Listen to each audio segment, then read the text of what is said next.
শুভ সকাল সুপ্রিয় শিক্ষার্থীবৃন্দ, সবাইকে প্রীতি ও শুভেচ্ছা জানিয়ে আজকের ক্লাসে স্বাগত জানাচ্ছি। সাথে আছি আমি অনুতোষ কুমার প্রামাণিক, প্রভাষক, হিসাব বিজ্ঞান বিভাগ। তো শিক্ষার্থীরা, আজকে আমরা উচ্চ মাধ্যমিক পর্যায়ের হিসাব বিজ্ঞান দ্বিতীয় পত্রের নতুন একটি অধ্যায় নিয়ে আমরা কথাবার্তা বলবো এবং আমরা বিস্তারিতভাবে আলোচনা করব। তো শিক্ষার্থীরা, যদি আমরা ক্লাসরুমে থাকতাম তাহলে বিভিন্ন ছবি কিংবা ভিডিওর মাধ্যমে আমরা পাঠ শিরোনামটা ঘোষণা করতাম, কিন্তু যেহেতু আমরা ক্লাসরুমে নেই সেক্ষেত্রে তোমাদের কাছ থেকে ফিডব্যাক নেওয়াটাও সম্ভব হচ্ছে না, তাই আমরা সরাসরি আজকের পাঠে চলে যাচ্ছি। দেখো, আমাদের আজকের পাঠ উচ্চ মাধ্যমিক হিসাব বিজ্ঞান দ্বিতীয় পত্রের অধ্যায় 9, ব্যয় এবং ব্যয়ের শ্রেণী বিভাগ। আর আজকে আমরা ব্যয় তত্ত্ব এবং ব্যয়ের যে উপাদানগত, কার্যগত, আচরণগত এবং নিয়ন্ত্রণগত কিছু শ্রেণী বিভাগ রয়েছে, ক্লাসিফিকেশন রয়েছে, সেই বিষয়গুলো নিয়ে আমরা আজকে আলোচনা করব। তো শিক্ষার্থীরা দেখো, এখানে যে অধ্যায়ের নামটি শুনেই তোমরা নিশ্চয়ই বুঝতে পারছো যে ব্যয় এবং ব্যয়ের শ্রেণী বিভাগ। এটা আলোচনা করবার পূর্বে আমি একটু বলে নিই যে কেন আমরা ব্যয় এবং ব্যয়ের শ্রেণী বিভাগটা পড়ব। সবসময় মনে রাখবে যে আমাদের প্রতিষ্ঠান যে রকমই হোক না কেন, ক্রয় বিক্রয়কারী হোক কিংবা সেবা প্রদানকারী হোক অথবা কোনো উৎপাদনধর্মী প্রতিষ্ঠান, যাই হোক না কেন, সব ধরনের প্রতিষ্ঠানের ক্ষেত্রে কিন্তু ব্যয় এবং ব্যয়ের শ্রেণী বিভাগটা জানা খুবই দরকার। কেন দরকার? যদি আমরা ভালোভাবে ব্যয় এবং ব্যয়ের শ্রেণী বিভাগটা না বুঝতে পারি, না ক্যালকুলেট করতে পারি, এর মানে হচ্ছে যে আমরা সঠিকভাবে ব্যয়টা ক্যালকুলেশন করতে পারবো না। আর ব্যয় ক্যালকুলেশন না হলে আমরা কিন্তু আমাদের মুনাফাটাও ট্রেস আউট করতে পারবো না। বিশেষ করে উৎপাদন ব্যয় হিসাব বিজ্ঞানে বা উৎপাদনধর্মী প্রতিষ্ঠানের ক্ষেত্রে ব্যয় এবং ব্যয়ের শ্রেণী বিভাগটা করা কিন্তু খুবই দরকার। কেন দরকার? আমরা জানি যে উৎপাদন ব্যয় হিসাব বিজ্ঞানের প্রধান দুটি উদ্দেশ্য হলো, নাম্বার 1 ব্যয় নির্ধারণ করা, আর নাম্বার 2 হচ্ছে ব্যয় নিয়ন্ত্রণ করা। সো এই ব্যয় নির্ধারণ করা এবং ব্যয় নিয়ন্ত্রণ করা, এই দুটি কাজকে যদি তুমি স্মুথলি ভাবে রান করতে চাও তাহলে অবশ্যই তোমাকে ব্যয় সম্পর্কে ভালো ধারণা রাখতে হবে এবং ব্যয়ের শ্রেণী বিভাগগুলো বিস্তারিতভাবে তোমাকে জানতে হবে। ঠিক আছে শিক্ষার্থীরা? সো আমি এই ক্লাসে ব্যয় কাকে বলে এবং ব্যয় তত্ত্বটা কি, এই বিষয়গুলো নিয়ে আমরা বিস্তারিতভাবে আলোচনা করব। দেখো, আমরা আজকের পাঠের শিখন ফলটা যেটা রেখেছি সেটি হলো যে ব্যয় তত্ত্ব সম্পর্কে ব্যাখ্যা করতে পারবে। তোমাদের মনে নিশ্চয়ই এতক্ষণে প্রশ্ন জেগে গেছে যে ব্যয় এবং ব্যয়ের শ্রেণী বিভাগ, তাহলে ব্যয় কাকে বলে? ব্যয়, খরচ, ক্ষতি এগুলো কি একই জিনিস? মনে রাখবে শিক্ষার্থীরা, এদের মধ্যে কিছু কিছু পার্থক্য রয়েছে। আমি সেটা নাম দিয়েছি বা আমরা এখানে দেখব যে সেটাই হচ্ছে ব্যয় তত্ত্ব। এই ব্যয় তত্ত্ব সম্পর্কে তোমরা বেশ ভালোভাবে ব্যাখ্যা করতে পারবে আজকের ক্লাসের পরে। এরপরে আমরা ব্যয়ের যে উপাদান ভিত্তিক, আচরণ ভিত্তিক, কার্যভিত্তিক এবং নিয়ন্ত্রণগত শ্রেণী বিভাগ রয়েছে সেটা নিয়ে আমরা আলোচনা করব বিস্তারিতভাবে। অর্থাৎ কোন ব্যয়টা কোন ধরনের ব্যয়, কোনটা প্রত্যক্ষ কোনটা পরোক্ষ, অথবা আরও বিভিন্ন টাইপের। তো এগুলো আলোচনা করবার পরে এখান থেকে প্রিভিয়াস ইয়ারে আসা এবং এর সঙ্গে সামঞ্জস্যপূর্ণ বিভিন্ন ধরনের কোশ্চেন, সিকিউ কোশ্চেন নিয়ে আমরা আলোচনা করব। মনে রাখবে যে আমি যতটুকু থিওরিটিক্যাল পড়াবো ততটুকু আমাদের এমসিকিউ এর জন্য খুবই ইম্পর্ট্যান্ট। শুধু এমসিকিউ নয়, মনে রাখবে যে এটা আমাদের ভর্তি পরীক্ষার জন্য খুবই ইম্পর্ট্যান্ট। আরও একটি কথা যেটি হলো যে সুদূর প্রসারী কথা, সেটি হলো যে ব্যয়ের এই শ্রেণী বিভাগ, বিভিন্ন প্রকারের ব্যয়, প্রতিটি মিনিস্ট্রি, প্রতিটি অধিদপ্তর, পরিদপ্তরে কিন্তু এই ব্যয়গুলো বিদ্যমান আছে। তাই মনে রাখবে, যখন তুমি চাকরি জীবনে যাবে, মনে করো তুমি যদি কমার্স ব্যাকগ্রাউন্ডে পড়ো বা বিজনেস স্টাডিজে পড়ো, অ্যাকাউন্টিং, ম্যানেজমেন্ট, ফিন্যান্স অথবা ব্যাংকিং কিংবা মার্কেটিং, এই সাবজেক্টগুলোতে পড়লে তোমাকে সব সময় এই ব্যয়গুলো তোমাকে জানতে হবে। কেননা ওই চাকুরির পরীক্ষার ভাইভা বোর্ডে কিন্তু এই ব্যয় সম্পর্কে অনেক প্রশ্ন ধরে। আর যদি তখন তুমি এগুলো না পারো সেক্ষেত্রে এটা কিন্তু তোমার ডিসক্রেডিট। আর যদি তুমি না জানো তাহলে সেক্ষেত্রে তোমাদের স্যার হিসাবে আমারও কিন্তু এটা ডিসক্রেডিট যে তোমরা পারবে না। বাট আমি আশা করি যে আজকের ক্লাসটা হয়ে গেলে তোমরা নিশ্চয়ই এই ব্যয়গুলো সম্পর্কে বেশ ভালোভাবে ধারণা লাভ করতে পারবে এবং তোমাদের ভবিষ্যৎ জীবনের সকল ক্ষেত্রে এটা কাজে লাগাতে পারবে। তো শিক্ষার্থীরা, ব্যয় তত্ত্ব আলোচনা করবার প্রথমেই আমাদেরকে জানতে হবে যে ব্যয় কাকে বলে। ব্যয় কাকে বলে, ঠিক আছে? তো দেখো, আমি এখানে বোর্ডে একটি উদাহরণ লিখেছি। এই একটি উদাহরণ থেকেই আমি ব্যয় তত্ত্ব আলোচনা করবার চেষ্টা করব। ঠিক আছে, তো এখানে লিখেছি দেখো যে রহিম মনে করো আমাদের একজন ছাত্র, সে একটি ঘড়ি কিনেছে, হাতের ঘড়ি, সে হাত ঘড়ি কিনেছে 2000 টাকায় ক্রয় করেছে।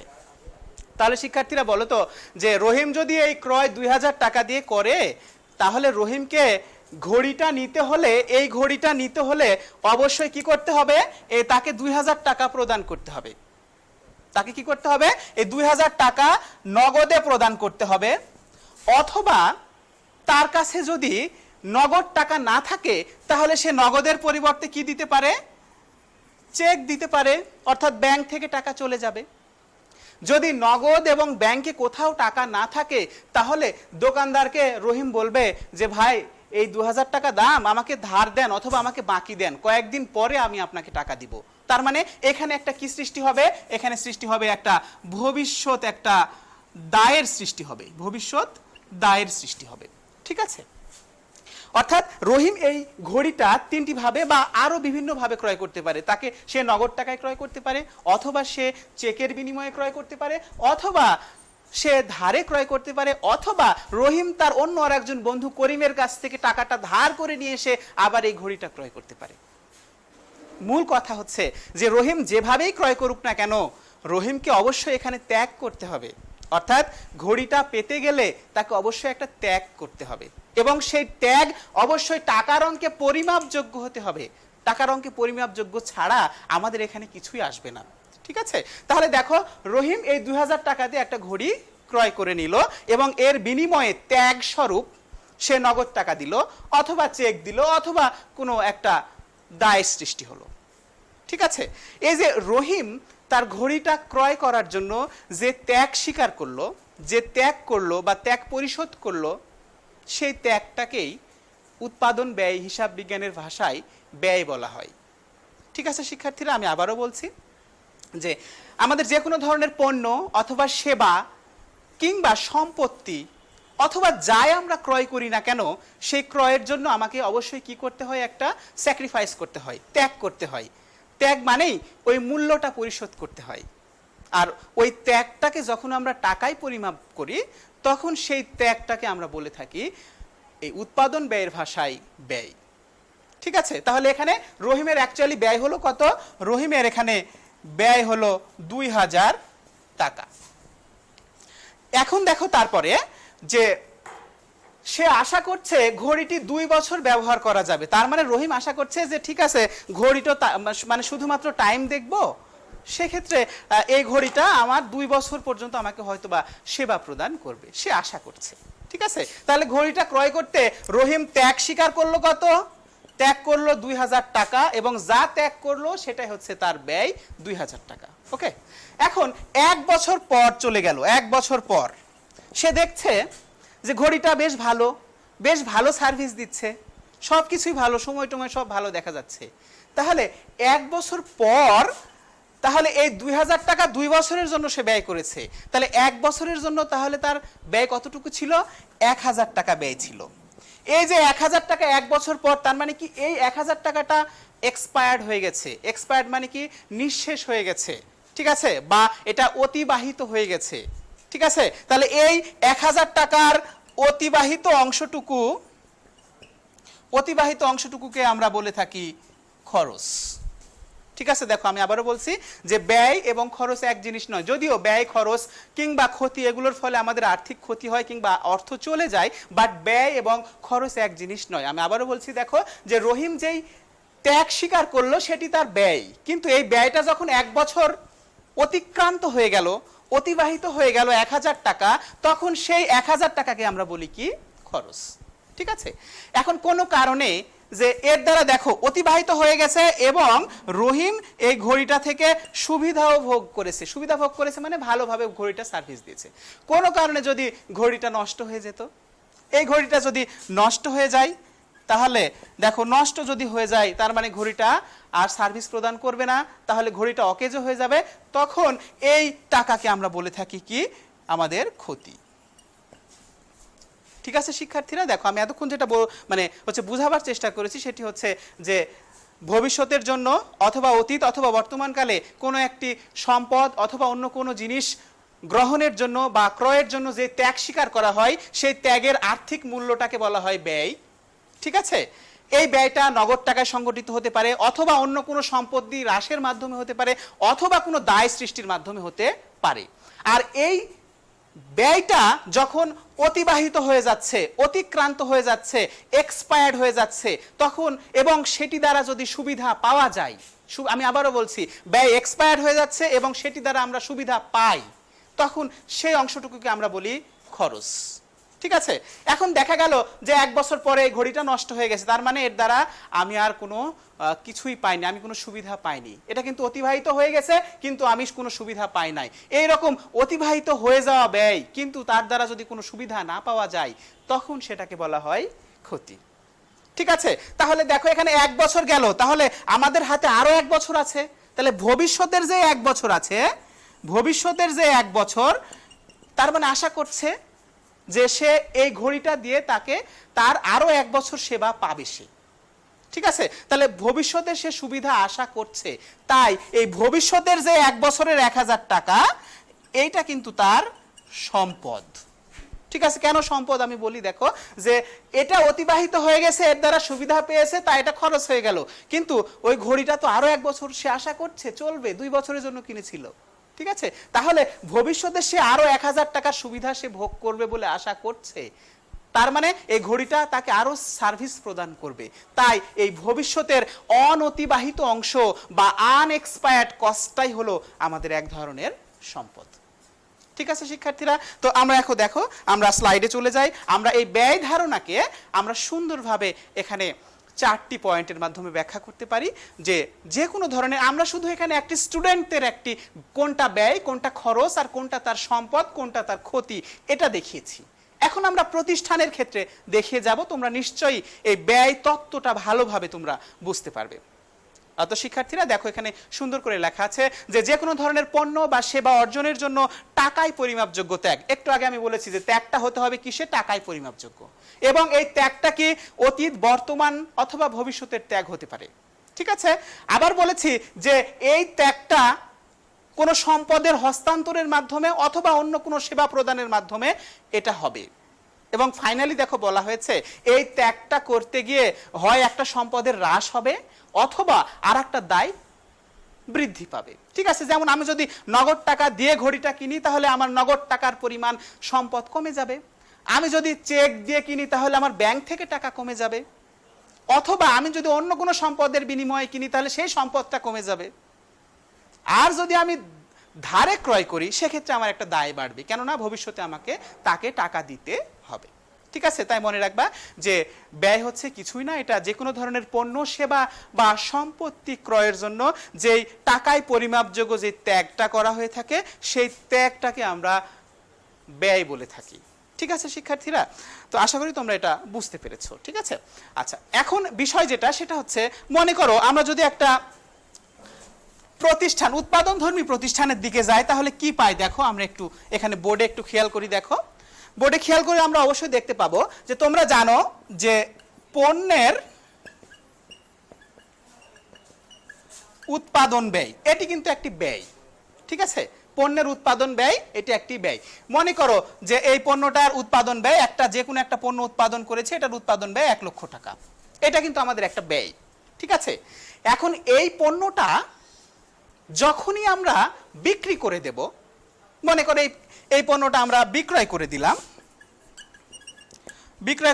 1,50,000 টাকায়। কারণ আমরা জানি যে পণ্যের যা দাম, তার থেকে প্রফিট সহ আমরা বিক্রয় করি। মনে করো পণ্য একটা বিক্রয় করে দিলাম 1,50,000। ঠিক আছে? এখন যে পণ্যটা 1,50,000 টাকায় বিক্রি করলাম, সেই পণ্যটার অ্যাকচুয়ালি বিক্রিত পণ্যের ব্যয় মনে করো 90,000 টাকা। ঠিক আছে? তাহলে এই যে 1 লক্ষ টাকার মধ্যে আমরা 90,000 টাকার পণ্য বিক্রি করেছি 1,50,000 টাকা দিয়ে, তাহলে এখানে নিশ্চয়ই আমাদের মোট লাভ হবে কত? 60,000 টাকা। ঠিক আছে শিক্ষার্থীরা? তাহলে আমি বললাম যে পণ্যের উৎপাদন ব্যয়, এটা একটা ব্যয়, কিন্তু যেটা বিক্রি করে দিলাম, সেই পণ্যটার যেই খরচ, এই যে বিক্রিত পণ্যের ব্যয়টা এখান থেকে মাইনাস করে দিলাম, এটি কি বলবো আমরা? খরচ। কেননা এই ব্যয়ের একটা অংশ এখানে এসে কি হয়ে গেছে? এক্সপায়ার্ড হয়ে গেছে বা বিক্রি করে ফেলেছি। আয়ের সাথে এটা কি করে দিয়েছি? সমন্বয় করে দিয়েছি। তাই এই বিক্রিত পণ্যের ব্যয় হচ্ছে এখানে একটা খরচ। ঠিক আছে, তাহলে দেখো 1 লক্ষ টাকা ব্যয় হলো, তার মধ্যে 90,000 টাকা খরচ হয়ে গেল, তাহলে আমাদের হাতে আরো 10,000 টাকার একটা ব্যয় থাকে, ওই ব্যয়টাকে বলা হয় সমাপনী মজুত পণ্য। তাহলে এই সমাপনী মজুত পণ্যটা কি আসলে? এই সমাপনী মজুত পণ্যটা কিন্তু একটা সম্পদ, কেননা ব্যয় হয়েছে আমার 10,000 টাকার ছিল সমাপনী মজুদ, এটা ব্যয় হয়ে গেছে, কিন্তু এটা তো আমি ভবিষ্যতে বিক্রি করে আয় করতে পারবো এবং এর দ্বারা সুবিধা পাবো। সো ভবিষ্যতের জন্য যে ব্যয়টুকু থাকে, অবশিষ্ট থাকে, সেটাকে আমরা বলে থাকি কি সম্পদ। ঠিক আছে, কোনো কারণে যদি আগুনে বিনষ্ট হয়ে যায় পণ্য, অগ্নি বিনষ্ট পণ্য যদি হয়ে যায়, মনে করো এখান থেকে অগ্নি বিনষ্ট পণ্য হয়ে গেল, অগ্নি বিনষ্ট পণ্য হয়ে গেল 2,000 টাকা, তাহলে এই 2,000 টাকা তাহলে কি হবে? দেখো, এটাও কিন্তু আমি উৎপাদনই করেছিলাম, এটাও আমার একটা ব্যয় ছিল, কিন্তু এই আগুনে বিনষ্ট হয়ে যাওয়ার ফলে আমি কি এর দ্বারা কোনো সুবিধা পেলাম? কোনো সুবিধা পেলাম না। ফলে এই অগ্নি বিনষ্ট পণ্যটা আমাদের একটা ক্ষতি।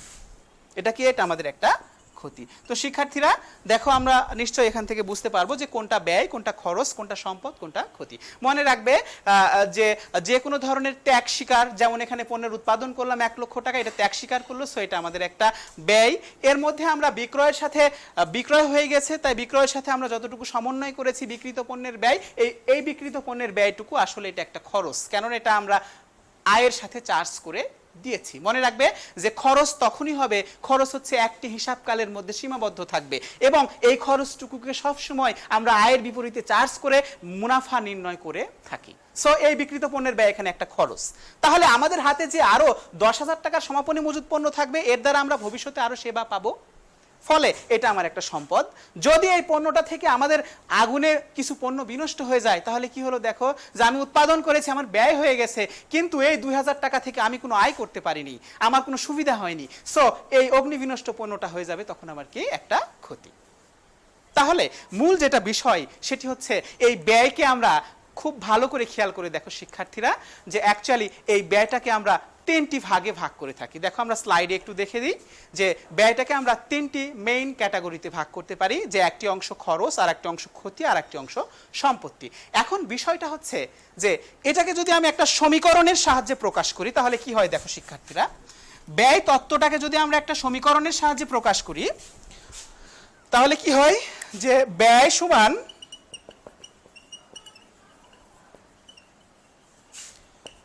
অতিবাহিত ব্যয় যোগ অনতিবাহিত ব্যয়। অর্থাৎ ব্যয়ের দুইটা অংশ, একটা অংশ অতিবাহিত হতে পারে, আর একটা অংশ অতিবাহিত নাও হতে পারে। তাহলে একটা অতিবাহিত অংশ আর একটা অনতিবাহিত অংশ। এখন এই অতিবাহিত অংশ থেকে যদি কোনো সুবিধা পাওয়া যায়, তখন সেটাকে বলি আমরা খরচ। আর এই অতিবাহিত অংশ থেকে আমরা যদি কোনো সুবিধা না পাই, সুবিধা নয়, তখন সেটাকে বলি কি আমরা ক্ষতি। ঠিক আছে, আর এই অনতিবাহিত ব্যয় সবসময় আমাদের একটা কি সম্পদ। তাহলে ব্যয়টাকে বা ব্যয় তত্ত্বকে যদি আমি ভাঙি, তাহলে এই 3টা জিনিস পাই, একটা খরচ, একটা ক্ষতি, আর একটা সম্পদ। শিক্ষার্থীরা, তোমরা নিশ্চয়ই এই ব্যয় তত্ত্বটা ভালোভাবে বুঝতে পেরেছো। দেখো, এখানে আমি সুন্দরভাবে আমাদের এখানে সমীকরণও আছে আমাদের স্লাইডে, যে ব্যয়কে আমরা 2টি ভাগে ভাগ করতে পারি, একটা অতিবাহিত ব্যয় আর একটা অনতিবাহিত ব্যয়। আর এই অতিবাহিত অংশটুকুর মধ্যে যতটুকু দ্বারা আমরা সুবিধা পেয়ে যাই তাকে বলি আমরা খরচ, আর অতিবাহিত অংশটুকুর জন্য যতটুকু আমরা সুবিধা পাই না সেটাকে বলি আমরা ক্ষতি, আর এই অনতিবাহিত ব্যয়ের যে অংশটা আমাদের হাতে এখনো বিদ্যমান থাকে সেটিকে আমরা বলি সম্পদ। ঠিক আছে শিক্ষার্থীরা, আশা করি যে তোমরা এই ব্যয় তত্ত্বটা ভালোভাবে বুঝতে পেরেছো। আমি যদি প্রথম থেকে আবার রিপিটিশন করি, তাহলে হয় কি, যে ব্যয় হচ্ছে এক ধরনের টাকায় পরিমাপযোগ্য ত্যাগ, আর এই ব্যয়ের যতটুকু অংশ অতিবাহিত হয়েছে এবং তার দ্বারা যদি কোনো সুবিধা পাওয়া যায়, তখন তাকে আমরা বলি খরচ, আর অতিবাহিত অংশের দ্বারা যদি আমরা কোনো সুবিধা না পাই, তখন তাকে আমরা বলি ক্ষতি। আর ব্যয়ের যে অংশটা ভবিষ্যতে আমরা সুবিধা পাবো বা অনতিবাহিত রয়েছে, সেই অংশটাকে আমরা বলি সম্পদ। এটি হচ্ছে আমাদের বেসিক্যালি ব্যয় তত্ত্ব। আশা করি তোমরা ব্যয় তত্ত্বটা ব্যাখ্যা ভালোভাবে বুঝতে পেরেছো। যদি কেউ বুঝতে না পারো, তাহলে অবশ্যই কমেন্টের মাধ্যমে আমাকে জানাবে, এবং আশা করি যে সেগুলো নিয়ে আমরা আগামী ক্লাসে আবারও আলোচনা করব। তো শিক্ষার্থীরা দেখো, আমাদের পরের শিখন ফলে চলে যায় স্লাইডে। এই ব্যয়টাকে একটি উৎপাদনধর্মী প্রতিষ্ঠানে বিভিন্ন দৃষ্টিকোণ থেকে ভাগ করা যায়। ঠিক আছে? যেমন ব্যয়টাকে আমরা উপাদানের উপর ভিত্তি করে শ্রেণী বিভাগ করতে পারি, এই ব্যয়টাকে আবার কার্যভিত্তিকভাবে আমরা ভাগ করতে পারি, ব্যয়ের আচরণের উপর ভিত্তি করে আমরা আবার শ্রেণী বিভাগ করতে পারি, আবার ব্যয়টা কি নিয়ন্ত্রণযোগ্য নাকি অনিয়ন্ত্রণযোগ্য এর উপর বেসিস করেও কিন্তু আমরা ব্যয়টাকে শ্রেণী বিভাগ করতে পারি। তারপরে দেখো আমাদের হাতে আরো দুটি আছে, যে আয় পরিমাপের ক্ষেত্রে ব্যয়ের শ্রেণী বিভাগ আছে এবং ব্যয়ের সিদ্ধান্ত গ্রহণ ও পরিকল্পনা ভিত্তিক শ্রেণী বিভাগ রয়েছে। অর্থাৎ এখানে ব্যয়টাকে যে বিভিন্ন দৃষ্টিকোণ থেকে ভাগ করা যায়, আমরা সবগুলো দৃষ্টিকোণ থেকেই ব্যয়ের শ্রেণী বিভাগটা ভালো মতো এখানে আলোচনা করব।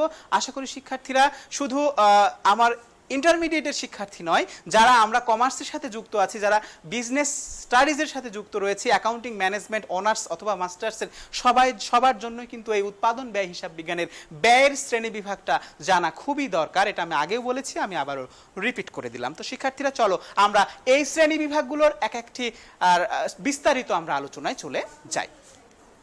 তো দেখো ব্যয়ের উপাদান ভিত্তিক শ্রেণী বিভাগ আমরা স্লাইডে দেখতে পাচ্ছি। অ্যাকচুয়ালি একটা ব্যয়ের মধ্যে মেইনলি 3 ধরনের উপাদান থাকে, ঠিক আছে? সব ধরনের একটি প্রতিষ্ঠানের ক্ষেত্রে, উৎপাদনধর্মী প্রতিষ্ঠানের ক্ষেত্রে যে কোনো পণ্য উৎপাদন করতে গেলে তার 3টা জিনিসের খুবই প্রয়োজন। নাম্বার 1, ওই পণ্যটা উৎপাদন করতে গেলে তার কাঁচামাল দরকার হয়, কেননা কাঁচামাল ছাড়া কোনো পণ্য উৎপাদন সম্ভবই না। 2 নাম্বার হচ্ছে কাঁচামাল ঠিক আছে আসলো, কিন্তু কাঁচামাল কি এমনি এমনি প্রসেস হতে পারে? কাঁচামাল তো একটা জড় বস্তু, এটা কখনোই হতে পারে না। সো সেই কাঁচামালকে একটা পণ্যে রূপান্তর করতে গেলে আমার কি দরকার? কিছু হিউম্যান কাইন্ড দরকার, মানে কিছু হিউম্যান ওয়্যার দরকার, ঠিক আছে? সো সেই ধরনের হিউম্যান ওয়্যারকে বলে থাকি আমরা শ্রম। আবার আমার কাঁচামাল আছে, শ্রম আছে, সব দিয়ে একটা পণ্য তৈরি করলাম, কিন্তু পণ্য তৈরি করলে কি সেই পণ্যটা বিক্রি হয়ে যায় সাথে সাথে? হয় না, সেটা আমরা অফিসে রাখতে হয়, সেটার ভালোভাবে রক্ষণাবেক্ষণ করতে হয়, আবার সেটাকে বিভিন্ন জায়গাতে বিভিন্ন বিজ্ঞাপন কিংবা বিভিন্ন কমিশন দিয়ে সেটা বিক্রি করতে হয়। সো এই উপাদানের উপর বেসিস করে আমরা ব্যয়কে 3টি প্রধান ভাগে ভাগ করতে পারি, একটি কাঁচামাল, একটি শ্রম, আর আরেকটি হলো আরোপণযোগ্য ব্যয়। এবং এই 3টি উপাদানেরই মনে রাখবে যে প্রত্যক্ষ এবং পরোক্ষ এই 2টি টাইপ রয়েছে, অর্থাৎ প্রত্যক্ষ কাঁচামাল, পরোক্ষ কাঁচামাল, প্রত্যক্ষ শ্রম, পরোক্ষ শ্রম, প্রত্যক্ষ আরোপণযোগ্য ব্যয় এবং পরোক্ষ আরোপণযোগ্য ব্যয়। তো শিক্ষার্থীরা মনে রাখবে যে কাঁচামালের পরোক্ষ কিংবা শ্রমের পরোক্ষ কিংবা আরোপণ ব্যয়ের পরোক্ষ, যেই ধরনের মানে পরোক্ষ ব্যয় হোক না কেন, সমস্ত প্রকারের পরোক্ষ ব্যয়গুলোকে আমরা উপরিব্যয় নামে ডাকি, ঠিক আছে?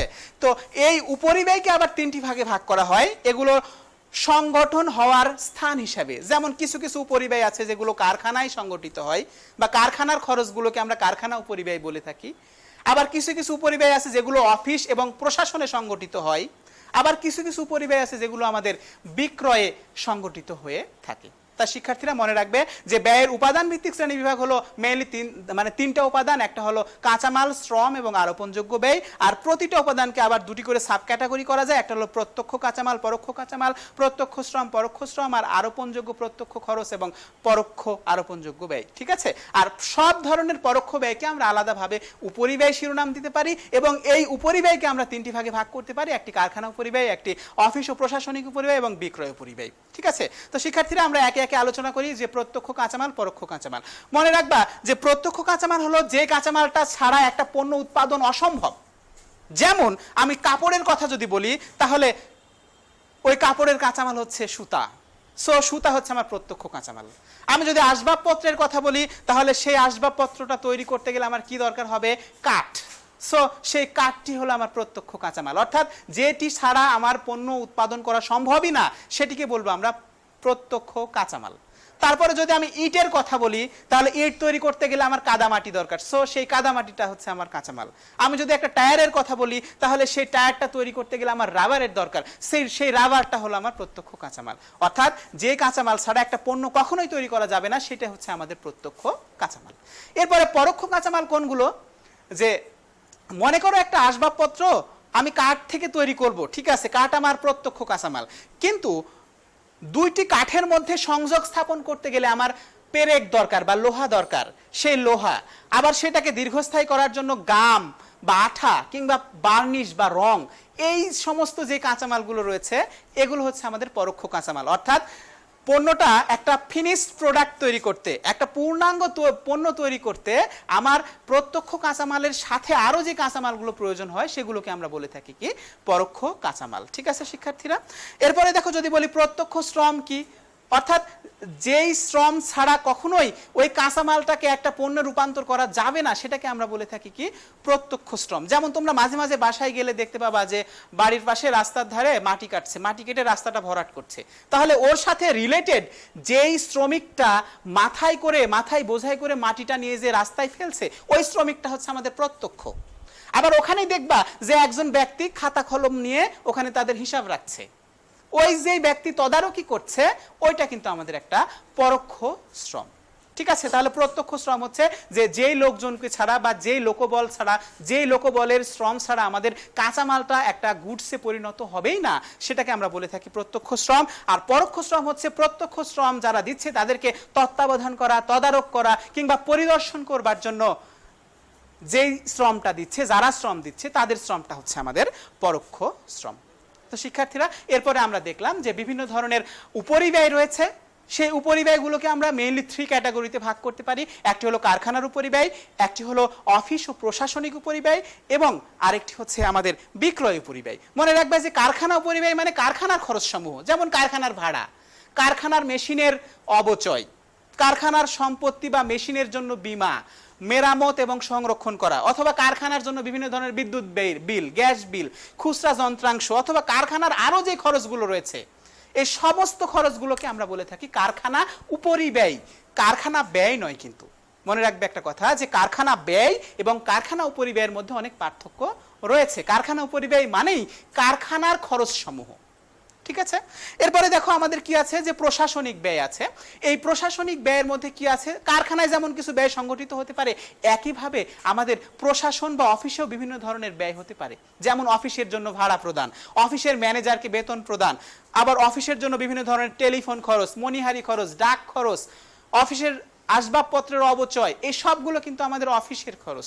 সো এই অফিসের খরচগুলোকে আমরা বলে থাকি প্রশাসনিক বা অফিস উপরিব্যয়। ঠিক আছে, এবং ফাইনালি দেখো আমাদের ছিল কি একটা বিক্রয় উপরিব্যয়। আর বিক্রয় উপরিব্যয় মানে বিক্রয় সংক্রান্ত খরচ, যেমন বিক্রয় ম্যানেজারের বেতন, বিক্রয় কর্মীর কমিশন, আবার বিক্রয় করতে গেলে আমার বিজ্ঞাপন দিতে হয়, সেই বিজ্ঞাপন প্রদান, এগুলো সবগুলো কিন্তু আমাদের বিক্রয় উপরিব্যয়। এছাড়া ভ্রমণ খরচ কিংবা অনাদায়ী পাওনা অথবা বিক্রয় পরিবহন, এই সবগুলোই কিন্তু আমাদের বিক্রয় উপরিব্যয়। তো শিক্ষার্থীরা আমরা এতক্ষণ পর্যন্ত যেটা আলোচনা করবার চেষ্টা করেছি যে ব্যয়ের উপাদান ভিত্তিক শ্রেণী বিভাগ, ব্যয়ের উপাদানকে মেইনলি 3 ভাগে ভাগ করা হয়ে থাকে।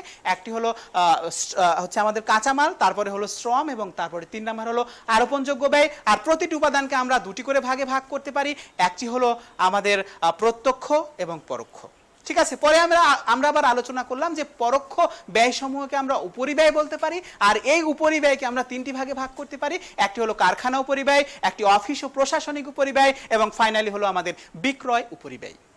শিক্ষার্থীরা দেখো আমরা স্লাইডে দেখো আমরা একটি অঙ্ক দেখতে পাচ্ছি এবং আমি যতটুকু আলোচনা করেছি এর উপর বেসিস করে আমার একটা অঙ্ক এখানে দেওয়া হয়েছে। এই অঙ্কটা সিকিউ হিসেবে আমি এখানে দেখিয়েছি। এই ধরনের অঙ্কই কিন্তু পরীক্ষাতে আসে যে কোনটা আমাদের প্রত্যক্ষ ব্যয়, কোনটা পরোক্ষ ব্যয়, কোনটা কারখানার উপরিব্যয়, কোনটা অফিসের উপরিব্যয়, এই সমস্ত নিয়ে আমরা একটা অঙ্ক দিয়েছি। এখানে দেখো খেয়াল করো, সমস্যা 1 স্লাইডে আমরা দেখতে পাচ্ছি যে নাজরিন ট্রেডার্সের উৎপাদন ব্যয় বিভাগ হতে নিচের তথ্যগুলো পাওয়া গিয়েছে। এখানে বলেছে কি ব্যবহৃত কাঁচামাল দেওয়া আছে, দাম দেওয়া আছে, শ্রমিকের মজুরি দেওয়া আছে, কারখানা উপযোগ খরচ, তাহলে এটা নিশ্চিতভাবে বোঝা যাচ্ছে যে এটা কারখানার ব্যয়। কারখানা মেশিনের অবচয়, সো এখানে বলেই দিয়েছে কোন মেশিন, কারখানার মেশিন, সো এটা এই অবচয়টা নিশ্চয়ই কারখানার উপরিব্যয়। কারখানার ভাড়া প্রদান, কারখানা উপরিব্যয়।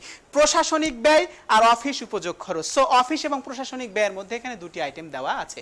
করণীয়তে দেখো আমাদের এখানে বলে দিয়েছে যে মোট পরোক্ষ ব্যয়ের পরিমাণ কত, অর্থাৎ এখান থেকে তোমাকে ডিফারেন্সিয়েট করতে হবে অথবা আলাদা করে নিয়ে আসতে হবে যে মোট পরোক্ষ ব্যয় কত ছিল। তারপরে আমাদেরকে কারখানা উপরিব্যয়ের পরিমাণ নির্ধারণ করতে হবে এবং অফিস উপরিব্যয়ের পরিমাণ নির্ধারণ করতে হবে। আমরা এতক্ষণ যা আলোচনা করেছি নিশ্চয়ই অঙ্কটা পারার কথা। আর গ নাম্বারটা হচ্ছে যে আমাদের প্রত্যক্ষ ব্যয়ের ওপর পরোক্ষ ব্যয়ের শতকরা হারটা নির্ধারণ করতে হবে। শিক্ষার্থীরা এটি হচ্ছে আমাদের ছোট্ট একটি অঙ্ক।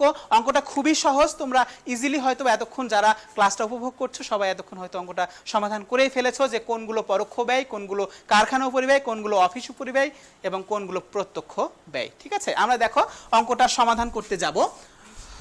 তো প্রথমেই পরোক্ষ ব্যয় চেয়েছে, ক নাম্বারে চেয়েছে কি পরোক্ষ ব্যয়ের পরিমাণ। আচ্ছা, এখন খেয়াল করো ওখান থেকে আমরা পরোক্ষ ব্যয়টা আলাদা করে নিয়ে আসবো। দেখো ব্যবহৃত কাঁচামাল কিন্তু ব্যবহৃত যেটা হবে সেটা কিন্তু আমাদের অবশ্যই পরোক্ষ নয়, ঠিক আছে, এটা কিন্তু প্রত্যক্ষ। মজুরি, শ্রমিকের মজুরি যেটা সেটা অবশ্যই আমাদেরকে একটা প্রত্যক্ষ মজুরি। সো ওপরের দুইটা কিন্তু আমাদের সম্পূর্ণভাবেই দুটা কিন্তু আমাদের প্রত্যক্ষ খরচ। নিচের দিকে দেখো কারখানা এবং প্রশাসনিক যে ব্যয়টা আছে এই দুটা কিন্তু আমাদের পরোক্ষ ব্যয়। সো পরোক্ষ ব্যয়ের মধ্যে আমরা সুন্দর করে এখানে লিখে নিব কি কি আছে। দেখো কারখানা উপযোগ আছে কত আমাদের 5,000 টাকা। এখন তোমরা এটা শখ করে করতে পারো, আবার তুমি যদি মনে করো যে এইভাবে প্লেন করে দিবা তাও নো প্রবলেম, তাও কিন্তু আমাদের অঙ্ক হবে। তারপরে দেখো কারখানা মেশিনের অবচয় কত আছে? অবচয় আমাদের অঙ্কে দেখো দেওয়া আছে 3,000 টাকা। তারপরে দেখো আমাদের আরেকটা আছে কারখানার ভাড়া আছে, কারখানা ভাড়া। তাহলে কারখানা ভাড়া কত আছে? 10,500। তাহলে এটা যদি আমি এখানে যোগ করে দিই তাহলে আমার যেটা হবে সেটি হলো 10 + 15 = 18,500 টাকা। অর্থাৎ এখানে আমাদের পরোক্ষ ব্যয় নির্ধারণ করতে হবে। তাহলে এই কারখানা যেই ব্যয়গুলো আমরা নির্ধারণ করলাম এই 18,500 এটা কিন্তু আমাদের কারখানা উপরিব্যয় বের হলো। কিন্তু আমার চেয়েছে দেখো পরোক্ষ ব্যয় কি অফিস ও প্রশাসনিক উপরিব্যয় কি পরোক্ষ ব্যয় না? অবশ্যই পরোক্ষ ব্যয়। তাহলে এইটার সাথে আমি আবার অফিস ও প্রশাসনিক ব্যয়টাও যোগ করে দেব। তাহলে দেখো এখানে প্রশাসনিক ব্যয় আছে আমাদের এখানে কত? 15,000 টাকা। আবার আমাদের এখানে কি আছে দেখো, আমাদের এখানে দেওয়া আছে অফিসের উপযোগ খরচ। এটা আমাদের কত আছে? 4,000। এখন এই সবগুলো যদি তুমি যোগ করে দাও, তুমি যদি এখানে একটা সাব ক্যাটাগরি না করতে, মনে করো এটা নেই, একবারে যদি তুমি যোগ করে দাও তাহলে কিন্তু আমাদের অঙ্কের অ্যান্সারটা হয়ে যাবে। তাহলে সবগুলো যোগ করে দাও, তাহলে আমাদের এখানে 5 × 3 = 8, 18,000 আর 15 × 33 = 4 = 37,500 টাকা। সো আমাদের এখানে পরোক্ষ ব্যয়ের পরিমাণ অ্যাকচুয়ালি কত হবে? 37,500 টাকা। শিক্ষার্থীরা মূল মেসেজ যেটা সেটা হচ্ছে যে পরোক্ষ ব্যয় কিন্তু কেবল কারখানা উপরিব্যয় না, কেবল অফিস উপরিব্যয় না, অথবা কেবল বিক্রয় উপরিব্যয় না। পরোক্ষ ব্যয় মানে এই তিনটার সমন্বয়, অর্থাৎ কারখানা উপরিব্যয়, অফিস ও প্রশাসনিক উপরিব্যয় এবং বিক্রয় উপরিব্যয়। যেহেতু আমাদের এখানে কারখানার উপরিব্যয় দেওয়া আছে আর অফিসে ও প্রশাসনিক ব্যয় দেওয়া আছে, সো এই দুটা যোগ করলে আমাদের পরোক্ষ ব্যয় হয়ে যাচ্ছে। যদি অঙ্কে আমাদের বিক্রয় উপরিব্যয় দেওয়া থাকতো বা অন্য কোনো উপরিব্যয় দেওয়া থাকতো সেটাও কিন্তু আমরা এখানে লিখে এর সাথে যোগ করে দিতাম, তাহলে কিন্তু আমাদের পরোক্ষ ব্যয়টা নির্ধারণ হয়ে যেত। এরপরে দেখো খ নম্বরে বলেছে আলাদা করে যে কারখানা উপরিব্যয় এবং অফিস উপরিব্যয়ের পরিমাণ নির্ণয় করো। তাহলে দেখো এখানে খ নম্বরে আমি যদি যাই সমাধানে, এই ক নাম্বার থেকেই কিন্তু আমরা খ নাম্বারও করতে পারবো। দেখো খ, তাহলে আমাদের বলেছে কি যে কারখানা উপরিব্যয়, তাহলে এটা কেমনে পাবো? কারখানা উপরিব্যয় মানে কারখানার খরচ সমূহ। দেখো আমাদের অঙ্কে দেওয়া আছে কারখানা উপযোগ, এটা আমরা কিন্তু একবার বের করেছিলাম। কারখানা উপযোগ দেওয়া আছে কত? আমাদের কারখানা উপযোগ দেওয়া আছে আমাদের এখানে 5,000। তারপরে আমাদের আরেকটা দেওয়া আছে কারখানা মেশিনের অবচয় কত দেওয়া আছে? কারখানা মেশিনের অবচয় কত দেওয়া আছে? 3,000। আর কারখানার ভাড়া দেওয়া আছে কত আমাদের? 10,500। তাহলে এই কটা আমি যোগ করে যদি দিই তাহলে 18,500। এটা হচ্ছে আমাদের কারখানা উপরিব্যয়। ঠিক আছে শিক্ষার্থীরা, এখন যদি বলি প্রশাসনিক উপরিব্যয় কত, তাহলে প্রশাসনিক উপরিব্যয় এখানে শিরোনাম দাও প্রশাসনিক উপরিব্যয় কি কি আছে আমাদের এখানে দেখো। একটা প্রথমে আছে প্রশাসনিক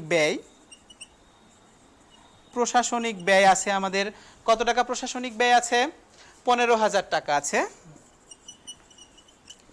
আর আমাদের আরেকটা আছে দেখো প্রশাসনিক ব্যয় কত দেওয়া আছে আমাদের? অফিসের উপযোগ অফিসের উপযোগ খরচ দেখো আমাদের অঙ্কে দেওয়া আছে 4000 টাকা।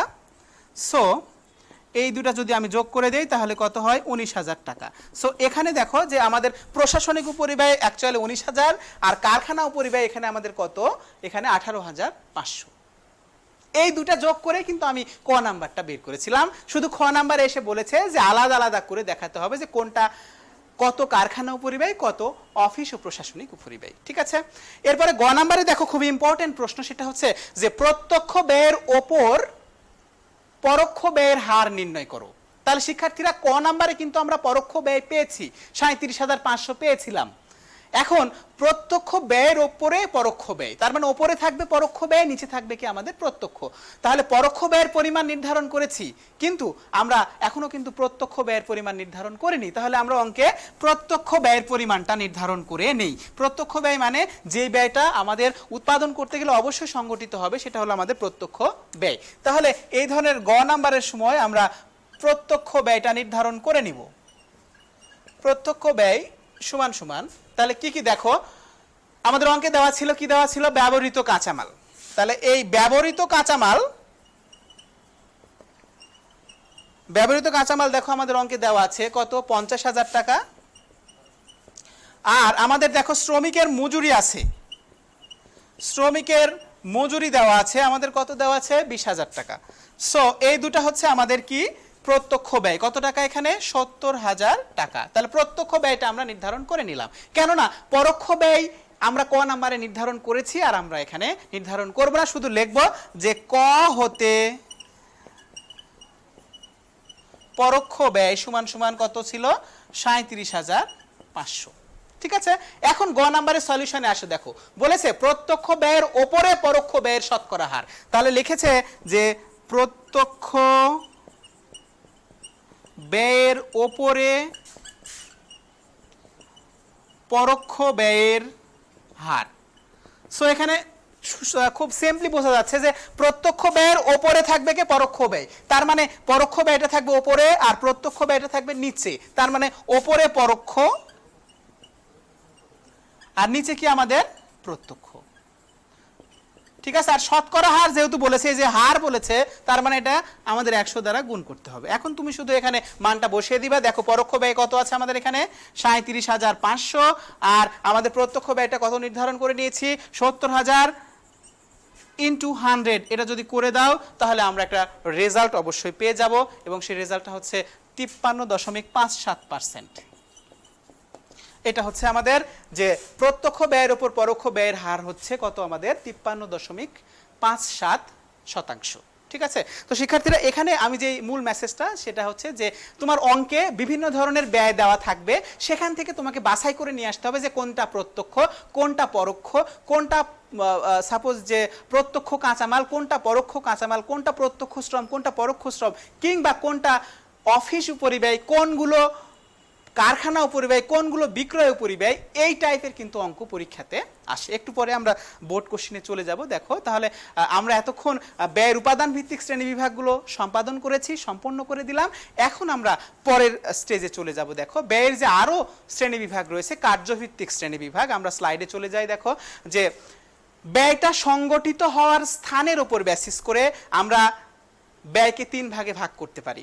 একটি হলো উৎপাদন ব্যয় বা কারখানা ব্যয়, নট কারখানা উপরিব্যয়। আমি আবারও বলছি যে এটা উৎপাদন ব্যয় বা কারখানা ব্যয়। 2 নাম্বার হচ্ছে প্রশাসনিক বা অফিস ব্যয়, আর 3 নাম্বার হচ্ছে বিক্রয় বন্টন বা বিপণন ব্যয়। অর্থাৎ একটা পণ্য উৎপাদন থেকে শুরু করে সেটা বিক্রয় করা পর্যন্ত বিভিন্ন ক্ষেত্রে এই ব্যয়গুলো সম্পাদন হয়ে থাকে। যেমন একটা পণ্যের উৎপাদন করতে যা খরচ হয় সেটিকে বলি আমরা উৎপাদন ব্যয়।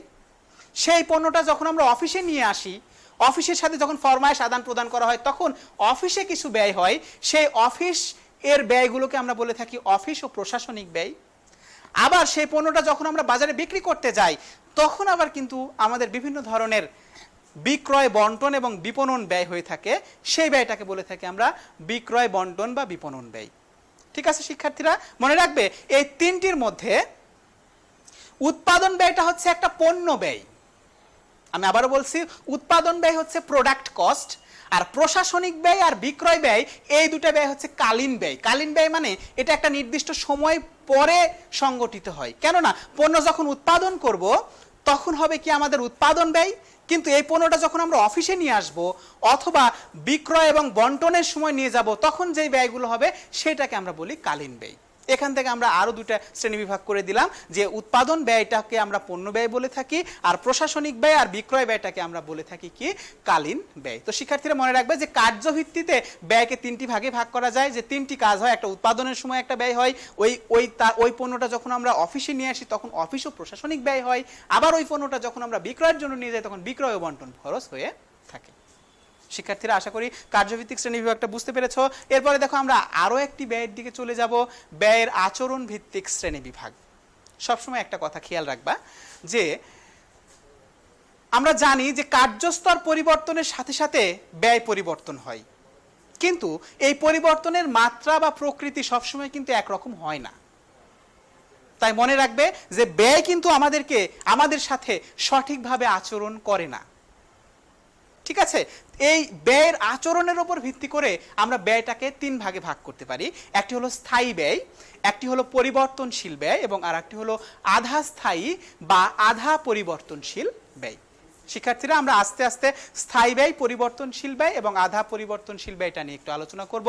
দেখো, স্থায়ী ব্যয়ের কথাটা হচ্ছে যে ব্যয় একটা নির্দিষ্ট সীমা এবং একটা নির্দিষ্ট সময় পর্যন্ত স্থায়ী থাকে, সেই ব্যয়টাকে আমরা কি বলে থাকি? স্থায়ী ব্যয় বলে থাকি। তোমরা একটু স্লাইডে খেয়াল করলে বুঝতে পারবে যে স্থায়ী ব্যয় সবসময় কি হবে, যে একটা নির্দিষ্ট সীমা এবং সময় পর্যন্ত স্থায়ী থাকবে।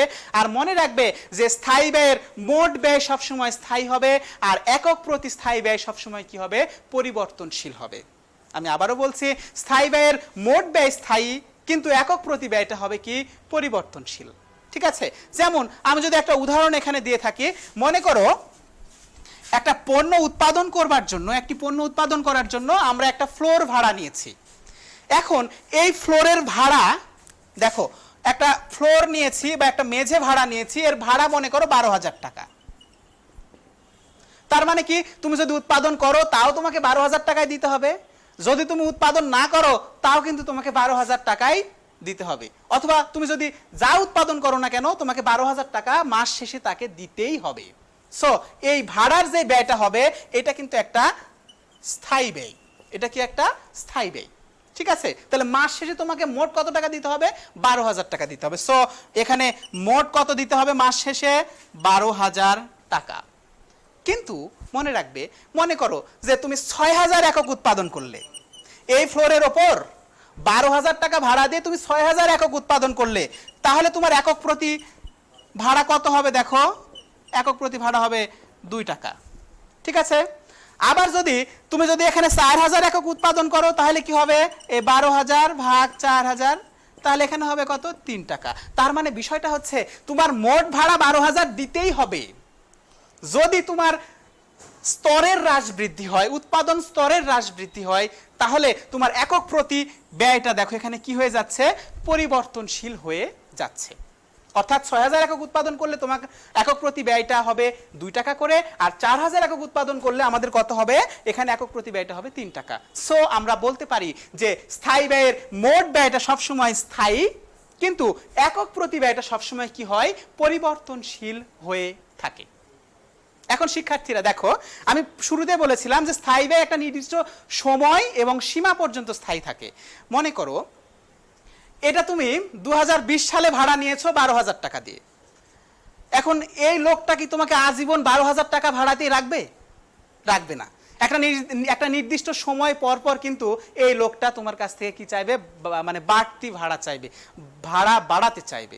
তাই মনে রাখবা যে এই স্থায়ী ব্যয় একটা নির্দিষ্ট সময় পর্যন্ত স্থায়ী থাকে, তারপর কি হয়? সেটা পরিবর্তনশীল হয়ে যায়।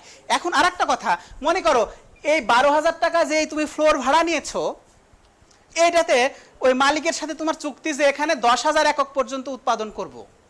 কিন্তু কোনো কারণে একটা মাসে তুমি যদি দেখা গেল যে প্রায় তোমরা 15,000 20,000 একক করে উৎপাদন করছো, তখন কিন্তু মালিক ধরে বসবে যে না, আপনি তো 10,000 একক উৎপাদন করার জন্য এই ফ্লোরটা ভাড়া নিয়েছিলেন, কিন্তু আপনি যখনই 12,000 বা 20,000 করবেন তখনই আমার ভাড়াটা আরো বাড়িয়ে দিতে হবে।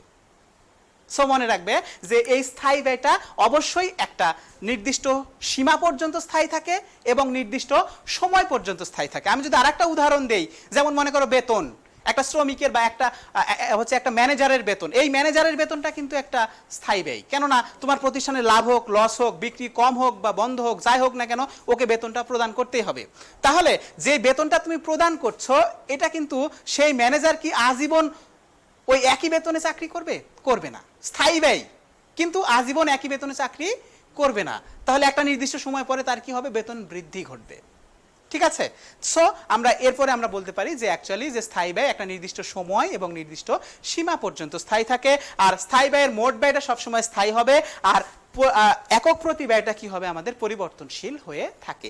এখন এই স্থায়ী ব্যয়কে আমরা দেখো দুটি ভাগে ভাগ করতে পারি। নিচে স্লাইডের নিচের অংশে দেওয়া আছে যে স্বীকৃত স্থায়ী ব্যয়, আর একটা দেওয়া আছে কি আমাদের ঐচ্ছিক স্থায়ী ব্যয়। মনে রাখবে যে একটা ম্যানেজমেন্ট যে স্থায়ী ব্যয় করতে সবসময় দায়বদ্ধ থাকে, মানে যে স্থায়ী ব্যয় সব অবশ্যই করতে হবে for the production of A product, সেই স্থায়ী ব্যয়টাকে আমরা বলে থাকি স্বীকৃত স্থায়ী ব্যয়। যেমন আমি যদি বলি মেশিন ক্রয় করব, এই মেশিন ক্রয় করতে কিন্তু ম্যানেজমেন্ট অবশ্যই দায়বদ্ধ। কেননা মেশিন ক্রয় ছাড়া, মেশিন ছাড়া কি আমাদের উৎপাদন সম্ভব? উৎপাদন সম্ভব নয়। সো এই ধরনের স্থায়ী ব্যয়টাকে আমরা বলে থাকি স্বীকৃত স্থায়ী ব্যয় বা কমিটেড ফিক্সড কস্ট।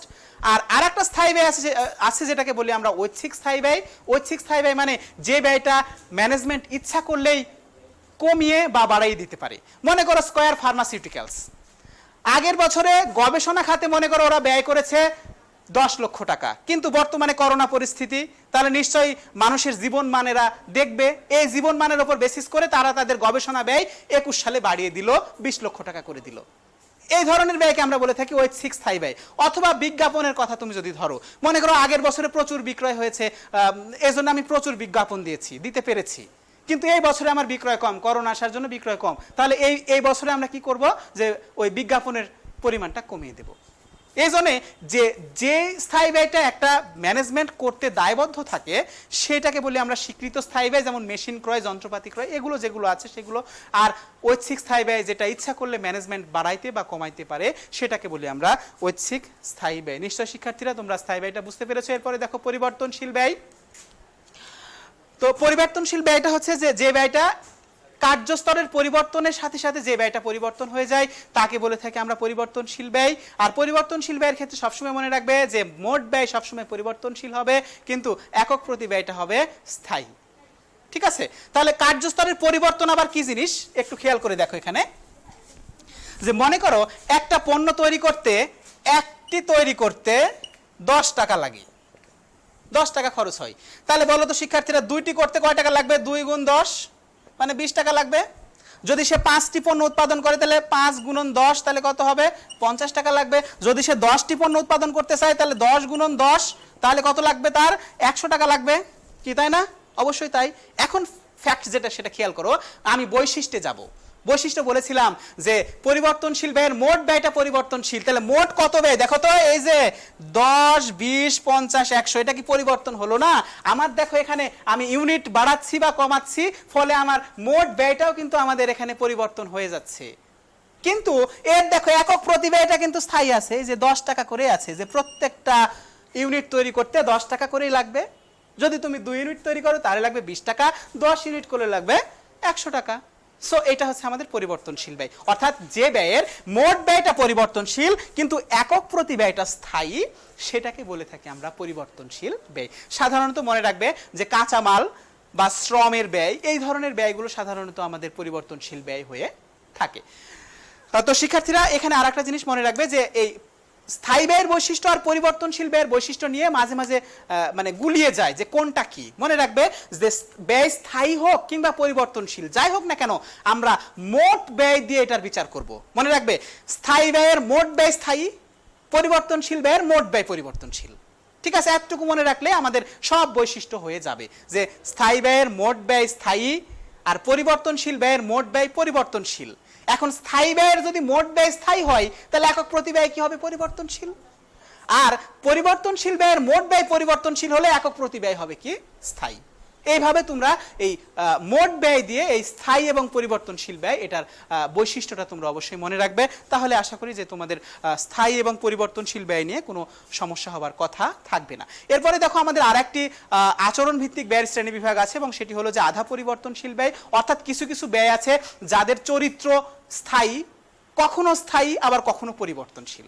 যেমন আমি যদি বলি যে বিদ্যুৎ বিলের মনে রাখবা যে মিনিমাম চার্জ 105 টাকা, মানে তুমি যদি 1 ইউনিট বিদ্যুৎ ব্যবহার নাও করো তাও কিন্তু ওর মধ্যে মিটার চার্জ, এই চার্জ সেই চার্জ দিয়ে তোমাকে 105 টাকা দিতেই হবে। তারপরে তুমি যত ইউনিট ব্যবহার করবা পার ইউনিট করে তোমার 3 টাকা করে হবে।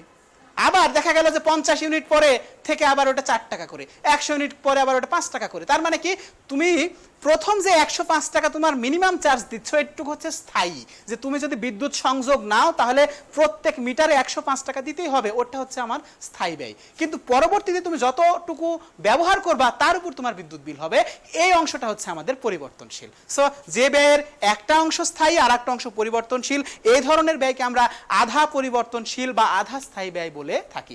আবার মোবাইল চার্জের ক্ষেত্রে, মোবাইলের কল রেটের ক্ষেত্রেও দেখো আমরা মাঝে মাঝে দেখি যে প্রথম মিনিটে 2 টাকা 50 পয়সা, পরের মিনিট থেকে 50 পয়সা। তার মানে কি তুমি প্রথম মিনিটে কল করলেই তোমার কাছ থেকে 2 টাকা 50 পয়সা কেটে নিবে, তারপরে তুমি যত মিনিট কথা বলবে তত মিনিটে 50 পয়সা করে নিবে। সো প্রথম মিনিটের যে 2 টাকা 50 পয়সা এটা হচ্ছে তোমার স্থায়ী ব্যয়, কিন্তু পরের পার মিনিটে যে 50 টাকা, 1 মিনিট করলে অর্থাৎ আমরা যদি মোবাইল করি তাহলে 50 পয়সা, 2 মিনিট করলে 1 টাকা লাগবে, 3 মিনিট যদি মোবাইল করি তাহলে 1.5 টাকা লাগবে, এইভাবে এটা পরিবর্তন হয়ে যাবে। সো এই ধরনের ইন্টারনেট বিল, তারপরে মোবাইল বিল, টেলিফোন বিল, বিদ্যুৎ বিল, মেরামত এবং রক্ষণাবেক্ষণ, এই সবগুলোই কিন্তু আমাদের আধা পরিবর্তনশীল ব্যয়। তো শিক্ষার্থীরা মনে রাখবে যে আমরা এতক্ষণ আমরা উপাদান এই মানে element wise classification of cost দেখলাম, সেখানে দেখেছি যে কাঁচামাল, শ্রম এবং আরোপণযোগ্য ব্যয় ছিল। সেখান থেকে আমরা পরোক্ষ ব্যয়গুলোকে বলেছি কি যে কারখানা উপরিব্যয়, সেখানে আমরা বলেছি যে আমাদের অফিস ও প্রশাসনিক উপরিব্যয়, আবার বলেছি বিক্রয় ও বন্টন উপরিব্যয়। এরপরে আমরা দেখেছি যে ব্যয়ের আচরণ ভিত্তিক শ্রেণী বিভাগ, এর মধ্যে স্থায়ী ব্যয় আছে, পরিবর্তনশীল ব্যয় আছে এবং আধা পরিবর্তনশীল ব্যয় রয়েছে। তো শিক্ষার্থীরা দেখো আমাদের আর একটি শ্রেণী বিভাগ আছে, সেটি হলো ব্যয়ের নিয়ন্ত্রণশীলতার উপর ভিত্তি করে ব্যয়কে দুটি ভাগে ভাগ করা হয়ে থাকে। একটি হচ্ছে নিয়ন্ত্রণযোগ্য ব্যয় আর আরেকটি হচ্ছে অনিয়ন্ত্রণযোগ্য ব্যয়, অর্থাৎ যে ব্যয়টা ম্যানেজমেন্ট ইচ্ছা করলে নিয়ন্ত্রণ করতে পারে সেটাকে বলে থাকি আমরা নিয়ন্ত্রণযোগ্য। মনে রাখবে একটি প্রতিষ্ঠানের পরিবর্তনশীল ব্যয় এবং আধা পরিবর্তনশীল ব্যয়ের কিছু অংশ সাধারণত নিয়ন্ত্রণযোগ্য হয়ে থাকে, আর অনিয়ন্ত্রণযোগ্য ব্যয়টা হচ্ছে যেটা সাধারণত ম্যানেজমেন্ট কিছুতেই নিয়ন্ত্রণ করতে পারে না, সেগুলোকে আমরা স্থায়ী ব্যয় বলে থাকি। যেমন মেশিন ক্রয়, এই ব্যয়টাকে কিছুতেই আমরা নিয়ন্ত্রণ করতে পারবো না। প্রতিষ্ঠানের উৎপাদন করতে গেলে অবশ্যই মেশিনটা ক্রয় করতে হবে, এটা নো ওয়ে টু কন্ট্রোল, ঠিক আছে। সো পরিবর্তনশীল ব্যয়গুলো আমাদের সাধারণত নিয়ন্ত্রণযোগ্য আর স্থায়ী ব্যয় সাধারণত আমাদের অনিয়ন্ত্রণযোগ্য। তো শিক্ষার্থীরা দেখো এতক্ষণ যা আমরা আলোচনা করেছি এর উপর বেসিস করে আমরা একটা অঙ্ক এখানে দিয়েছি। এটা দিনাজপুর বোর্ড 2019 সালে এসেছে। কিছুই না অঙ্ক, শুধু তোমাকে প্রত্যেকটা আইটেম ভালোভাবে ব্যবহার করে তোমাকে অঙ্কটা সমাধান করতে হবে। দেখো আমরা স্লাইডে একটু দেখি যে হাদি লিমিটেডের হিসাব বই হতে নিচে তথ্যগুলো দেওয়া হয়েছে। এখানে কাঁচামাল ক্রয় রয়েছে 1,80,000 টাকা। আমরা জানি যে কাঁচামাল সবসময় একটা পরিবর্তনশীল ব্যয়, আর যাহাই পরিবর্তনশীল ব্যয় তাহাই নিয়ন্ত্রণযোগ্য ব্যয়, মনে রাখবে এটা। তারপরে উৎপাদনের মজুরি, এটি একটি পরিবর্তনশীল ব্যয়, সো এটাও আমাদের নিয়ন্ত্রণযোগ্য ব্যয়। মেরামত এবং রক্ষণাবেক্ষণ, এটা একটা আধা পরিবর্তনশীল ব্যয়, ঠিক আছে। আমি বলেছিলাম যে পরিবর্তনশীল এবং আধা পরিবর্তনশীল এই দুটো আমাদের নিয়ন্ত্রণ যোগ্য। তারপরে দেখো কারখানার ভাড়া, উৎপাদন করো বা না করো এই ভাড়া প্রদান করতে হবে, সো এই কারখানার ভাড়াটা হচ্ছে আমাদের স্থায়ী ব্যয়। তারপরে অফিসের ভাড়া, এটাও তাই, অফিসে তুমি বসো বা না বসো তোমাকে অফিসের ভাড়া দিতেই হবে, সো এই অফিস ভাড়াটা আমাদের একটা স্থায়ী ব্যয়। অনাদায়ী পাওনা, ইয়েস, এইটা একটা পরিবর্তনশীল ব্যয়। কেননা আমরা জানি যে অনাদায়ী পাওনা সৃষ্টি হয়ে থাকে প্রাপ্য হিসাবের উপর, মানে তোমার ধারে বিক্রয় যত কম বা বেশি হবে তোমার অনাদায়ী পাওনার পরিমাণও কিন্তু তত কম বা বেশি হতে পারে। সো এই অনাদায়ী পাওনাটা হচ্ছে আমাদের একটা পরিবর্তনশীল ব্যয় এবং এটা অবশ্যই নিয়ন্ত্রণযোগ্য ব্যয়। তারপরে দেখো ম্যানেজারের বেতন 50% অফিস, মানে যাই হোক না কেন, অফিস হোক, কারখানা হোক আর বিক্রয় হোক, যারই বেতন হোক না কেন, অবশ্যই এই বেতনটা অবশ্যই আমাদের কি একটা স্থায়ী ব্যয়। ভ্রমণ খরচ, ইচ্ছা করলে ভ্রমণ খরচ কমানো বা বাড়ানো যেতে পারে, সো এটা একটা আমাদের পরিবর্তনশীল ব্যয় এবং এটা একটা নিয়ন্ত্রণযোগ্য ব্যয়। অফিস খরচও তাই, এটা ম্যানেজমেন্ট ইচ্ছা করলে কমাতে পারে বা বাড়াতে পারে, সো এটা আমাদের একটা পরিবর্তনশীল ব্যয়। দালান কোঠার অবচয়, এটা কিন্তু আমাদের অবশ্যই একটা স্থায়ী ব্যয়, এটাকে আমরা পরিবর্তন করতে পারবো না। গ্যাস, পানি এবং জ্বালানি এটা আমাদের ইউজের উপর নির্ভর করে, সো এটা আমাদের একটা পরিবর্তনশীল ব্যয়। সো যাহাই পরিবর্তনশীল ব্যয় তাই আমাদের কি নিয়ন্ত্রণযোগ্য ব্যয়।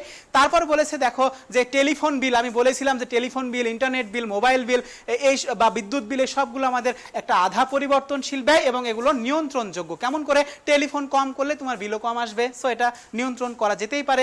ইন্টারনেট কম ইউজ করলে ইন্টারনেট বিলও কম আসতে পারে, সো এটা আমরা নিয়ন্ত্রণ করতে পারি। তারপরে কারখানা কর্মচারীদের বেতন, এটা অবশ্যই স্থায়ী ব্যয়, কেননা উৎপাদন হোক বা না হোক কর্মচারীদের কিন্তু আমাদের বেতন দিতেই হবে। তারপরে দেখো শোরুমের ভাড়া, এটা আমাদের একটা স্থায়ী ব্যয়। আর পরোক্ষ শ্রম, এটা অবশ্যই একটা আমাদের পরিবর্তনশীল ব্যয়। তো শিক্ষার্থীরা আমি দেখো সবগুলো বলেই দিয়েছি যে নিচের ক নাম্বারে বলেছে আধা পরিবর্তনশীল ব্যয় এর পরিমাণ কত। তাহলে ক নাম্বারে যদি চলে যাই আমরা বোর্ডে একটু দেখি। দেখো কতে যদি যায় তাহলে আমাদের কি আছে? প্রথমে আধা পরিবর্তনশীল ব্যয়। তাহলে আধা পরিবর্তনশীল ব্যয় কিভাবে হবে? আমাদের তিনটা জিনিস, একটা কি কি? একটা হচ্ছে মেরামত। আমাদের মেরামত আছে কত টাকা? দেখো 11,000 টাকা। আমাদের টেলিফোন বিল আছে, আমাদের কত? 3500 টাকা। তারপরে আমাদের দেখো ইন্টারনেট বিল আছে, ইন্টারনেট বিল রয়েছে আমাদের কত? এখানে 18,000 টাকা। সো এই কটা যদি যোগ করে দেই তাহলে আমাদের হবে কত? দেখো 32,500 টাকা। সো আমাদের এখানে আধা পরিবর্তনশীল ব্যয় এই তিনটা, একটা হচ্ছে মেরামত ও রক্ষণাবেক্ষণ, একটি হলো টেলিফোন বিল, আর একটি হলো ইন্টারনেট। এই তিনটা জিনিস আমাদের আধা পরিবর্তনশীল ব্যয়। খ নাম্বারে দেখো চেয়েছে যে আমাদের স্থায়ী ব্যয় কত। তো স্থায়ী ব্যয় আমি মুখে মুখে কিন্তু বলেই দিয়েছি যে কারখানা ভাড়া, অফিসের ভাড়া, ম্যানেজারের বেতন, অবচয়, কারখানার বেতন, আবার কি আছে শোরুমের ভাড়া, এই সবগুলো কিন্তু আমাদের কি স্থায়ী ব্যয়। ঠিক আছে শিক্ষার্থীরা, তোমরা এগুলো যোগ করে নিবা, তাহলে আমরা স্থায়ী ব্যয়টা পেয়ে যাব। দেখো স্থায়ী ব্যয় যদি আমি নির্ধারণ করে দিই এখানে, তাহলে কি হবে? দেখো খ নাম্বার স্থায়ী ব্যয় নির্ধারণ। তাহলে স্থায়ী ব্যয় নির্ধারণ করলে আমাদের কোন কোন ব্যয় আসবে এর মধ্যে? দেখো একটা আসবে কারখানার ভাড়া। কারখানার ভাড়া কত আছে? দেখো 1,20,000। তারপরে আমাদের আছে কি আছে? যে অফিসের ভাড়া আছে, অফিস ভাড়া আছে আমাদের কত? 72,000। তারপরে আমাদের অঙ্কে দেখো দেওয়া আছে ম্যানেজারের বেতন দেওয়া আছে, কত দেওয়া আছে? দেখো 24,000 টাকা। তারপরে আমাদের দেওয়া আছে কি? যে অবচয় দেওয়া আছে, অঙ্কে দেখো দেওয়া আছে অবচয় আছে আমাদের কত? 25,000 টাকা। তারপরে আমাদের দেওয়া আছে কি? কারখানার আরেকটা বেতন আছে, আরেকটা, এটা দেওয়া আছে কত? আমাদের কারখানার বেতন 66,000 টাকা। আর ফাইনালি আমাদের কি দেওয়া আছে? শোরুমের ভাড়া দেওয়া আছে একটা, মানে বিক্রয় কেন্দ্রের একটা ভাড়া দেওয়া আছে কত? 42,000 টাকা। সো এই সবগুলো যদি তুমি যোগ করো তাহলে 3,49,000 হবে। যোগ করে দেখবে একটু কম বেশি হতে পারে। সো এটা হচ্ছে আমাদের কি স্থায়ী ব্যয়, অর্থাৎ যে ব্যয়টা একটা ম্যানেজমেন্ট অবশ্যই করতে হবে, সেগুলো হচ্ছে আমাদের স্থায়ী ব্যয়। এখন বলেছে নিয়ন্ত্রণযোগ্য ব্যয় কোনগুলো। মনে রাখবে যে নিয়ন্ত্রণযোগ্য ব্যয় হচ্ছে আমাদের সবসময় কি? পরিবর্তনশীল ব্যয় এবং আধা পরিবর্তনশীল ব্যয়। অর্থাৎ তোমাকে অঙ্কের মধ্য থেকে যা যা পরিবর্তনশীল ব্যয় আছে, যেমন কাঁচামাল, মজুরি, তারপরে আমাদের মেরামত ও রক্ষণাবেক্ষণ, অনাদায়ী পাওনা, ভ্রমণ খরচ, অফিস খরচ, গ্যাস, পানি এবং জ্বালানি, তারপরে টেলিফোন বিল, ইন্টারনেট বিল, পরোক্ষ শ্রম, এই সবগুলো কি আমাদের হবে পরিবর্তনশীল ব্যয় এবং আধা পরিবর্তনশীল ব্যয়, এবং সবগুলোই কিন্তু আমাদের নিয়ন্ত্রণযোগ্য ব্যয়। আশা করি তোমরা নিয়ন্ত্রণযোগ্য ব্যয়টা নির্ধারণ করতে পারবে। শিক্ষার্থীরা দেখো এটা যদি বুঝতে পারো তাহলে আমি এখানে একটা বাড়ির কাজ রেখেছি, এই বাড়ির কাজটা তোমরা অবশ্যই মানে করবে, বাসায় করবে, এবং যদি কোনো প্রবলেম হয় সেটা অবশ্যই আমাকে পার্সোনালি জানাতে পারো, অথবা এখানে আমাদের কোনো প্রবলেম হলে সেটা আমরা জানাতে পারি। ঠিক আছে? তো দেখো শিক্ষার্থীরা, আমরা আজকের ক্লাসে আরও আমাদের আলোচ্য বিষয় ছিল, কিন্তু আমরা এটা আলোচনা করব না। আগামী ক্লাসে আমরা যাব এবং সেখানে গিয়ে আমরা কি আলোচনা করব? দেখো যে আয় পরিমাপের ক্ষেত্রে ব্যয়ের শ্রেণী বিভাগ, অর্থাৎ আমরা এতক্ষণ পর্যন্ত আজকে ব্যয় তত্ত্ব, অর্থাৎ ব্যয়ের মধ্যে যে তিনটি ভাগ, খরচ, ক্ষতি এবং সম্পদ অংশ আছে, সেটা কিভাবে আছে সেটা আমরা ব্যাখ্যা করেছি প্রথমেই।